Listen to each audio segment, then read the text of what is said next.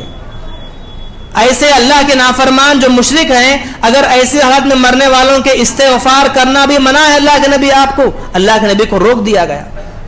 ایک جگہ پر اللہ نے کہا انک لا تہدی من احببت ولکن اللہ یہدی من یشاء. اللہ نے کہا کہ نبی آپ جن سے محبت کرتے ہیں انہیں آپ ہدایت نہیں دے سکتے. اگرچہ آپ کے چچا سے آپ کو بے انتہا محبت ہے لیکن آپ کے چچا کو آپ ہدایت نہیں دے سکتے. اللہ انہی کو ہدایت دیتا ہے جن کو اللہ تعالیٰ چاہتا ہے. تو جب اللہ کے نبی کے ہاتھ اٹھے اپنے چچا کے لیے تو فوراً آسمان سے وحی نازل ہو گئی کہ نبی آپ کو آپ کے رشتہ داروں کے لیے، چچا کے لیے مغفرت کی دعا کرنے کا کوئی حکم نہیں، کوئی اجازت نہیں آپ کو. آپ دعا نہ کریں ان لوگوں کے لیے.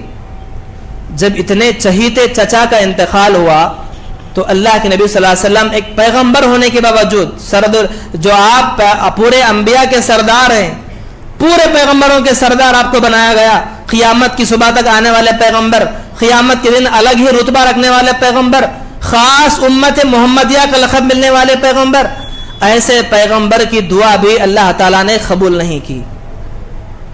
کیا کہتے ہیں اللہ کے نبی, میرے افسوس ہونے کی صورت میں اللہ تعالیٰ نے بس اتنا احسان کیا کہ میرے چچا ہمیشہ ہمیشہ کے لیے جہنم میں رہیں گے, لیکن جہنم کے اندر میرے چچا کو عذاب کم کر دیا گیا. کون سا عذاب؟ سب سے چھوٹا عذاب دیا گیا, چھوٹے سے چھوٹا عذاب, سب سے نچلے والا عذاب, پورا ہلکا عذاب. کیسا عذاب؟ میرے چچا کو آگ کے جوتے پہنائے جائیں گے. جیسے آگ کے جوتے میرے چچا پہنیں گے, میرے چچا کی کھوپڑی میں سے, سر میں سے بھیجا ایسے کھولے گا گویا ہانڈی میں سے کوئی پک رہا ہے. جیسے چولہے پر ہانڈی پکتی ہے تو سر کے اندر جو بھیجا ہوتا ہے ویسا کھولنے لگے گا. بس آگ کے جوتے پہنائے جائیں گے. جہنم کا سب سے ہلکا عذاب ہے یہ عذاب میرے چچا کو دیا گیا. رہیں گے ہمیشہ جہنم کے اندر ہی, کبھی جہنم سے باہر کا داخلہ نہیں ہے. تو سب سے بڑے گناہوں میں پہلا گناہ, اول گناہ, سب سے بڑا گناہ شرک ہے, جس کی کسی بھی صورت میں کسی بھی حال میں ہرگز معافی نہیں ہے. اس لیے دیکھیے, توحید جو اللہ تعالیٰ نے مجھے اور آپ کو عطا کی ہے یہ بہت بڑی نعمت ہے, بہت بڑی نعمت ہے. اللہ کے نبی سے اتنی محبت کرنے والوں کو اللہ نے عطا نہیں کی. اللہ نے کہا انک لا تہدی من احببت ولکن اللہ من یشاء. اے نبی, آپ جن سے محبت کریں انہیں ہدایت نہیں ملتے گی, ہدایت انہی کو میں دیتا ہوں جس کو میں چاہتا ہوں. اگر کسی کو توحید کی دولت ملی ہے, توحید پر اگر میں اور آپ قائم ہیں, اللہ کی قسم دنیا کی تمام نعمتوں میں سب سے بڑی نعمت ہے. اگر میرے اور آپ کے پاس مال نہیں ہے, میرے اور آپ کے پاس جائیداد نہیں, پراپرٹی نہیں, روزی روٹی کے مسائل وسائل کچھ بھی نہیں ہے, لیکن توحید پر اگر ہم قائم ہیں, اللہ کی قسم بہت بڑے مالدار ہیں. ایک اللہ کو ماننے والے اگر ہم ہیں, اللہ کے علاوہ کسی پر ہمارا بھروسہ نہیں ہے. اللہ کے علاوہ کسی بھی چیز میں ہم کسی کو دوسری چیز کو ہم لاتے ہی نہیں, صرف اور صرف اللہ ہی کے اوپر ہم یقین ہے, عقیدہ ہمارا پختہ ہے, توحید پر قائم ہے, تو پھر ہم بہت بڑے کامیاب انسان ہیں. تو کبیرہ گناہوں میں سب سے پہلا گناہ یہ شرک جیسی بلا ہے, جسے اس فہرست میں سب سے نمبر پر آتا ہے. اور بھی کئی ایسے گناہ ہیں جو انشاءاللہ ہم آئندہ کی میں تفصیل سے ذکر کریں گے. دعا کرتا ہوں اللہ تعالیٰ سے, اللہ تعالیٰ مجھے اور آپ کو, ہم تمام کو, پوری کائنات کو, پوری امت کو اللہ تعالیٰ اس بری بلا سے اللہ سب کی حفاظت فرمائے. تمام امت مسلمہ کے اللہ تعالیٰ شرک جیسی بری بلا سے حفاظت فرمائے. اور جو لوگ طرح طرح کے, دیکھیے اس زمانے میں کیا تھا, بتوں کی پوجا تھی, نہ جانے کیسے کیسے چیزیں تھی. آج اس ماڈرن زمانے میں شرک کی صورتیں بدل دی گئی ہیں. ہمیں معلوم بھی نہیں کہ شرک کس طرح سے ہوتا ہے, کیسی کیسی چیزوں میں شرک ہے. اللہ تعالیٰ پر یقین ہٹانے کے لیے لوگ نئے نئے کام کر رہے ہیں, نئی نئی چیزیں ایجاد کر دی گئی. ہر اس چیز سے ہمیں بچنا چاہیے, کوشش کرنا چاہیے, ورنہ ہم بڑے خسارہ اٹھانے والوں میں سے ہو جائیں گے. اللہ تعالیٰ سے دعا کرتے ہیں کہ اللہ تعالیٰ ہم تمام کو عقیدے پر قائم رکھتے ہوئے توحید پر قائم رہنے توفیق عطا فرمائے. اور جب تک مجھے اور آپ کو, پوری امت محمدیہ کو اس وقت تک دنیا میں قائم رکھیں جب تک کہ ہم ایمان پر قائم ہو, اور ہمارا خاتمہ ہو تو اس حال میں کہ ہم اللہ تعالیٰ پر کامل یقین رکھنے والے ہوں. توحید پر قائم ہو تو اللہ تعالیٰ اس وقت ہمارا خاتمہ فرمائے. آمین رب العالمین. السلام علیکم ورحمۃ اللہ وبرکاتہ.